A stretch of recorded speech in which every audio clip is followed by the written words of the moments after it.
નમસ્કાર દોસ્તો, સ્વાગત છે તમારું આપણી યુટ્યુબ ચેનલમાં। અને આજે આપણે ચર્ચા કરવાની છે આવનારી કંડક્ટરની પરીક્ષામાં ઉપયોગી કમ્પ્યુટર વિષયના મોસ્ટ આઈએમપી એમસીક્યુ વિશે। તો વિડીયોમાં છેલ્લે સુધી જોડાયેલા રહેજો અને જો ચેનલ પર નવા હો તો ચેનલને સબસ્ક્રાઈબ કરી દેજો। તો શરૂ કરીએ આજના પહેલા પ્રશ્નથી। પહેલો પ્રશ્ન છે, બે કે તેથી વધુ કમ્પ્યુટર એકબીજા સાથે જોડાઈને માહિતીની આપ-લે કરે તો તેને શું કહેવાય છે? A. Internet, B. Network, C. Topology કે ડી. સર્વર? તો સાચો જવાબ છે બી. નેટવર્ક। તો બે કે તેથી વધુ કમ્પ્યુટર એકબીજા સાથે જોડાઈને માહિતીની આપ-લે કરે છે તો તેને નેટવર્ક કહેવામાં આવે છે। બીજો પ્રશ્ન છે, દુનિયાનું સૌ પ્રથમ નેટવર્ક કયું હતું? A. ARPANET, B. Peer to peer, C. ERNET કે ડી. Client server net? સાચો જવાબ છે એ. આર્પાનેટ। તો દુનિયાનું સૌ પ્રથમ નેટવર્ક આર્પાનેટ હતું। આર્પાનેટનો સૌપ્રથમ ઉપયોગ અમેરિકાની આર્મી દ્વારા કરવામાં આવ્યો હતો। તેથી બીજા પ્રશ્નનો સાચો જવાબ છે એ. આર્પાનેટ। ત્રીજો પ્રશ્ન છે, ભારતમાં સૌ પ્રથમ નેટવર્કની શરૂઆત કયા વર્ષથી થઈ હતી? એ. 2001, બી. 1995, સી. 1986 કે ડી. 1980? તો ભારતમાં સૌ પ્રથમ નેટવર્કની શરૂઆત એ 1986ના વર્ષમાં થઈ હતી। તેથી સાચો જવાબ છે સી. 1986। ચોથો પ્રશ્ન છે, ભારતના સૌ પ્રથમ નેટવર્કનું નામ શું હતું? A. ARPANET, B. Client server net, C. BharatNet કે ડી. ઈઆરનેટ? તો ભારતમાં જે નેટવર્કની શરૂઆત 1986માં થઈ હતી તે નેટવર્કનું નામ શું હતું? તો તે નેટવર્કનું નામ ઈઆરનેટ હતું। તેથી સાચો જવાબ છે ડી. ઈઆરનેટ। ઈઆર નેટવર્કનું પૂરું નામ ઇલેક્ટ્રિકલ એન્ડ રિસર્ચ નેટવર્ક હતું, જે ભારતનું સૌ પ્રથમ નેટવર્ક હતું। પાંચમો પ્રશ્ન છે, ઓફિસ, સ્કૂલ કે બિલ્ડિંગમાં કયા પ્રકારના નેટવર્કનો ઉપયોગ થાય છે? A. Personal area network, B. Local area network, C. Campus area network કે ડી. Wide area network? તો પ્રશ્નની મુજબ ઓફિસ, સ્કૂલ કે બિલ્ડિંગમાં લોકલ એરિયા નેટવર્કનો ઉપયોગ થાય છે। તેથી સાચો જવાબ છે B. Local area network. Local area network એ સામાન્ય રીતે બીજું સૌથી મોટું નેટવર્ક છે જેનો ઉપયોગ કોઈ એક ઓફિસ, બિલ્ડિંગ કે સ્કૂલમાં થાય છે। છઠ્ઠો પ્રશ્ન છે, લોકલ એરિયા નેટવર્ક એટલે કે લેનની રેન્જ કેટલી હોય છે? A. 10 metre, B. 100 metre, C. 500 metre, D. 1 kilometre? તો લોકલ એરિયા નેટવર્ક એટલે કે સ્કૂલ, ઓફિસ અને બિલ્ડિંગમાં વપરાતું નેટવર્ક અને તેની રેન્જ 100 મીટર હોય છે। તેથી સાચો જવાબ છે બી. 100 metre.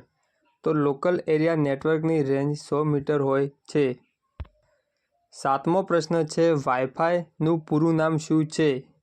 Wired ફિડાલિટી, wireless frequency, wireless ફિડાલિટી કે વાયર્ડ ફ્રીક્વન્સી? તો વાઈ-ફાઈ એ એક વાયરલેસ નેટવર્કનો પ્રકાર છે અને વાઈ-ફાઈનું પૂરું નામ વાયરલેસ ફિડાલિટી છે। તેથી પ્રશ્નનો સાચો જવાબ છે સી. વાયરલેસ ફિડાલિટી, જે વાઈ-ફાઈનું પૂરું નામ છે।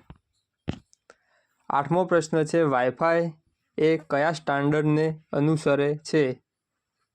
IEEE 802.11, IEEE 802.12, IEEE 802.16 કે IEEE 802.20? તો વાઈ-ફાઈ એ IEEE 802.12 સ્ટાન્ડર્ડને અનુસરે છે। તેથી આ પ્રશ્નનો સાચો જવાબ છે બી. IEEE 802.12।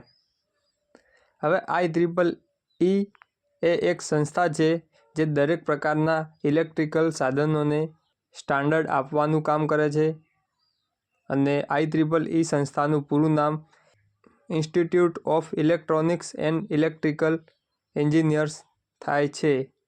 9મો પ્રશ્ન છે વાયમેક્સ કયા સ્ટાન્ડર્ડને અનુસરે છે? તો આ પ્રશ્નનો સાચો જવાબ છે સી IEEE 802.16. તો વાયમેક્સ એ IEEE 802.16 સ્ટાન્ડર્ડને અનુસરે છે. આગળનો 10મો પ્રશ્ન છે બે કે તેથી વધારે કમ્પ્યુટરો નેટવર્કથી એકબીજા સાથે જોડાયેલા હોય તે નકશાને શું કહેવાય છે? A. Network connectivity, B. Network biology, C. Network server કે ડી. Network topology. તો બે કે તેથી વધુ કમ્પ્યુટરો નેટવર્ક સાથે જોડાય છે અને તે જે રીતે નેટવર્ક સાથે જોડાય છે તેને નેટવર્ક ટોપોલોજી કહેવામાં આવે છે. તેથી પ્રશ્નનો સાચો જવાબ છે ડી. Network topology. 11મો પ્રશ્ન છે કયા પ્રકારની ટોપોલોજી સર્ક્યુલર ટોપોલોજી કહેવાય છે? A. Bus topology, B. Ring topology, C. Star topology કે ડી. Hybrid topology. તો બે કે તેથી વધુ કમ્પ્યુટરો એકબીજા સાથે જોડાય તેને ટોપોલોજી કહેવામાં આવે છે અને ટોપોલોજીના અલગ અલગ પ્રકાર ઘણા છે. તેમાંથી એક ટોપોલોજી એટલે કે રિંગ ટોપોલોજી જેને સર્ક્યુલર ટોપોલોજી તરીકે ઓળખવામાં આવે છે. તેથી આ પ્રશ્નનો સાચો જવાબ છે બી. Ring topology. 12મો પ્રશ્ન છે સૌથી વધુ વપરાતી ટોપોલોજી કઈ છે? A. Mesh topology, B. Ring topology, C. Star topology કે ડી. Hybrid topology. તો નેટવર્કના જોડાણ માટે વપરાતી ટોપોલોજીઓમાં સૌથી વધુ વપરાતી ટોપોલોજી એ સ્ટાર ટોપોલોજી છે. તેથી આ પ્રશ્નનો સાચો જવાબ છે C. Star topology. Ring topology જેને સર્ક્યુલર ટોપોલોજી કહેવામાં આવે છે. 13મો પ્રશ્ન છે સૌથી વધુ ખામી સહન કરવાની ક્ષમતા કઈ ટોપોલોજી ધરાવે છે? A. Mesh topology, B. Ring topology, C. Bus topology કે ડી. Hybrid topology. તો સૌથી વધુ ખામી સહન કરવાની ક્ષમતા એ મેશ ટોપોલોજી ધરાવે છે. તેથી સાચો જવાબ છે એ. Mesh topology. મેશ ટોપોલોજીમાં નેટવર્ક કનેક્શન માટે અલગ અલગ વાયરના પ્રકાર અલગ અલગ કમ્પ્યુટરથી જોડાયેલા હોય છે. તેથી વાયરની સંખ્યા ઘણી હોય છે અને તેથી જ જો કોઈ એક વાયરમાં ખામી સર્જાય તો બાકીના બીજા વાયર અને કોમ્પ્યુટર કામ કરે છે. તેથી સૌથી વધુ ખામી સહન કરવાની ક્ષમતા મેશ ટોપોલોજી ધરાવે છે.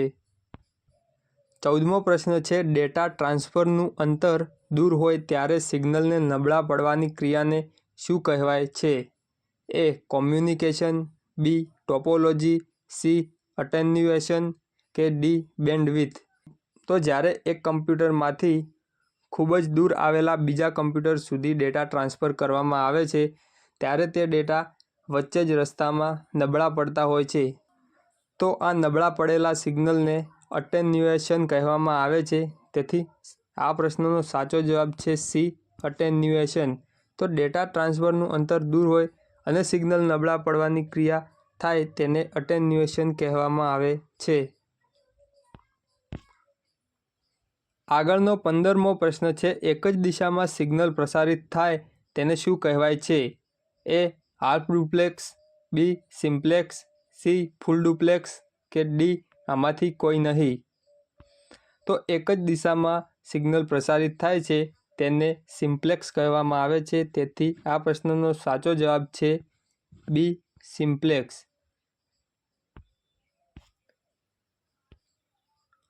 16મો પ્રશ્ન છે મોબાઈલ એ કયા પ્રકારના કમ્યુનિકેશનનું ઉદાહરણ છે?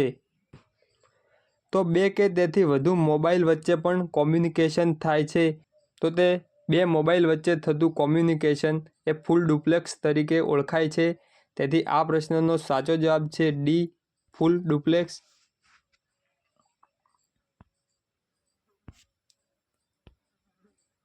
17મો પ્રશ્ન છે ઓપ્ટિકલ ફાઇબર કેબલમાં કયા પ્રકારે ડેટા ટ્રાન્સફર થાય છે? એ. રેડિયો તરંગો સ્વરૂપે, બી. માઇક્રો તરંગો સ્વરૂપે, સી વિદ્યુત સ્વરૂપે કે ડી પ્રકાશ સ્વરૂપે? તો ઓપ્ટિકલ ફાઇબર કેબલમાં જે ડેટા ટ્રાન્સફર થાય છે તે પ્રકાશ સ્વરૂપે ટ્રાન્સફર થાય છે. તેથી આ પ્રશ્નનો સાચો જવાબ છે ડી પ્રકાશ સ્વરૂપે. અને ઓપ્ટિકલ ફાઇબરમાં પ્રકાશ સ્વરૂપે ડેટા ટ્રાન્સફર થાય છે. 18મો પ્રશ્ન છે દુનિયાના બધા જ દેશોએ દરિયામાં કયા પ્રકારના કેબલનું નેટવર્ક બનાવ્યું છે જેથી નેટવર્ક માટે સરળતા રહી શકે? એ ઓપ્ટિકલ ફાઇબર, બી ટ્વિસ્ટેડ પેર કેબલ, સી કોક્સિયલ કેબલ કે ડી સાદો કેબલ? તો દુનિયાના બધા જ દેશોએ એકબીજા દેશો સાથે નેટવર્ક બનાવવા માટે દરિયામાં ઘણા જ બધા કેબલ બિછાવ્યા છે જેથી કરીને એકબીજા દેશો વચ્ચે નેટવર્ક બનાવી શકાય. તો એ કેબલ ઓપ્ટિકલ ફાઇબર પ્રકારના હોય છે. તેથી સાચો જવાબ છે એ ઓપ્ટિકલ ફાઇબર કેબલ. આગળનો 19મો પ્રશ્ન છે ઇન્ટરનેટના પિતા તરીકે કોને ઓળખવામાં આવે છે?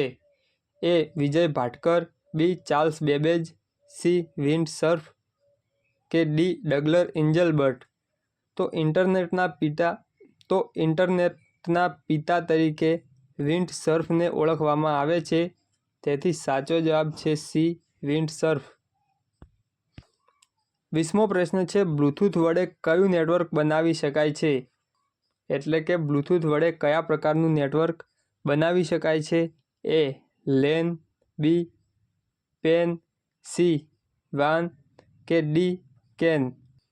તો બ્લૂટૂથ વડે માત્ર પર્સનલ નેટવર્ક બનાવી શકાય છે જેનો ઉપયોગ આપણે એકબીજા ફોન માટે કરીએ છીએ.